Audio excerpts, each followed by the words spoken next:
ሄሎ የኔ ፍቅር ብሩን ተቀብለሽ ቶሎ ነው እሺ? ሩም ይዤ እየጠበቅኩሽ ነው። ደግሞ እንዴት እንደናፈቅሽ በጣም ነው የምወድሽ። ከኔ ይበልጥባክ። እጄን ታጥቤ ልምጣ። እሺ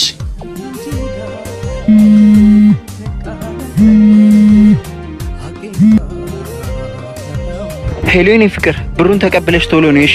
ሩም ይዤ እየጠበቅኩሽ ነው። ደግሞ እንዴት እንደናፈቅሽ ቆዩ አይደል? ሰዓቱ እንዴት ነው የሚሄደው? በቃ የኔ ፍቅር እማዬ ጋር መሄድ አለብኝ። ለምን? አሟታል። ታከሚ ስላት ደግሞ እሺ እያለችኝ አይደለም። ስለዚህ እኔ ሂጄ ማሳከም አለብኝ። በጣም እያስቸገረችኝ ነው። ሌላ ሰው እንዲወስዳት ደግሞ አትፈልግም።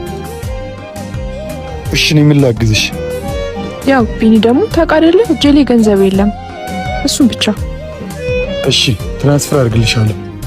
እሺ ሰው እንዲህ ማስመሰል ይችላል? ገባልሽ? በጣም አመሰግናለሁ ማሬ። እና ወዴት ነው ሳንጨርስ? ወንድሜ የሚል ስልክ ተደውሎልሽ ነበር። አረ እና ቆንጆ ሩም ይዞ እየጠበቀሽ ነው። እንዳታረፍትበት። አይደለም ቢኒ፣ የረሳሁት ነገር ድጋሚ ወደ እኔ ተመልሰሽ እንዳትመጪ።